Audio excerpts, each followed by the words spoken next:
am Denisa. Today I will explain about verbal and non-verbal communication in Indonesia. So, what is communication? Communication is the process of exchanging information between individuals or groups with the meaning or purpose to be conveyed.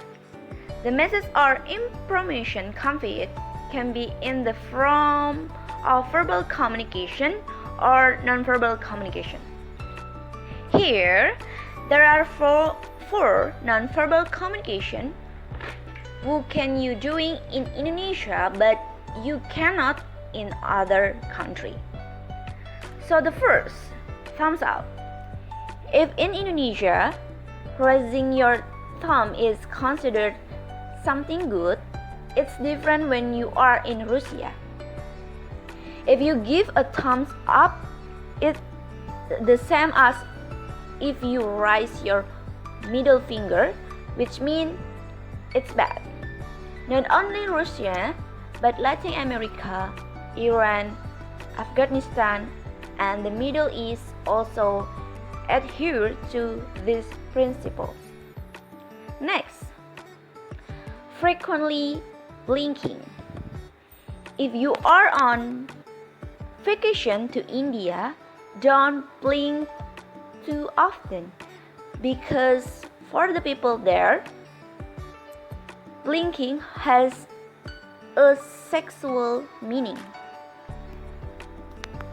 Third, gesture okay with finger.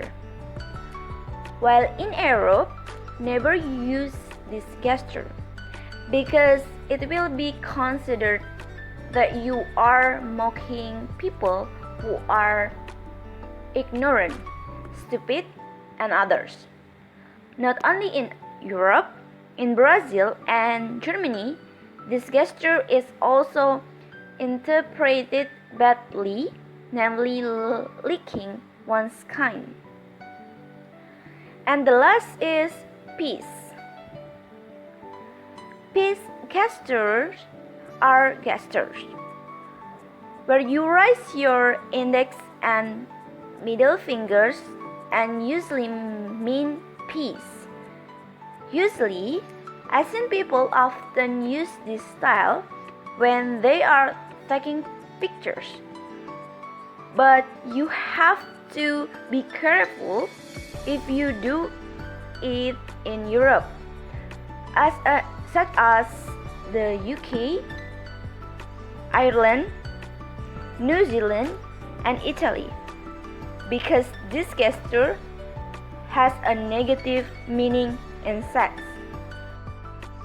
Lanjut, di komunikasi nonverbal yang tidak boleh dilakukan di Indonesia tapi boleh dilakukan di negara lain.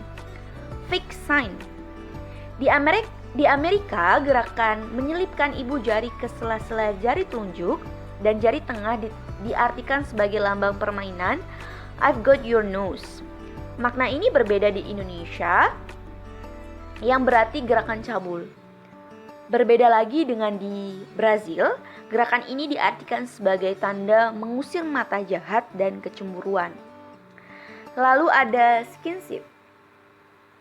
Di Indonesia biasanya skinship itu menjadi tanda yang kurang sopan jika Anda tidak terlalu akrab atau tidak terlalu mengenal lawan bicara Anda. Tetapi jika di luar negeri atau di budaya barat, mereka menganggap skinship sebagai suatu simpati atau ekspresi menunjukkan ketulusan. Next, kita punya dua komunikasi verbal yang boleh dan tidak boleh dilakukan di Indonesia, tapi sebaliknya di negara lain. Yang pertama ada whistle atau bersiul. Di Indonesia, bersiul dianggap sebagai tanda untuk menunjukkan kebahagiaan. Tapi berhati-hati jika kamu berada di Kanada. Kamu akan dapat terkena denda sebesar $250 Kanada atau setara dengan 2,9 juta rupiah jika bersiul di Petrolia, Ontario. Ini merupakan cara untuk melindungi warga dari kebisingan yang mengganggu. Lalu di sini ada eye contact. Di Indonesia, kontak mata dianggap sebagai suatu interaksi biasa yang menunjukkan penghargaan kita untuk lawan bicara yang sedang bicara. Tetapi di negara-negara semisal Cina dan Jepang, kontak mata tidak dianggap dasar bagi interaksi sosial, justru sering dianggap tidak pantas. Di budaya otoriter seperti itu, diyakini bahwa bawahan tidak boleh melakukan kontak mata dengan atasan. Sekian presentasi saya, kurang dan lebihnya saya mohon maaf. Terima kasih.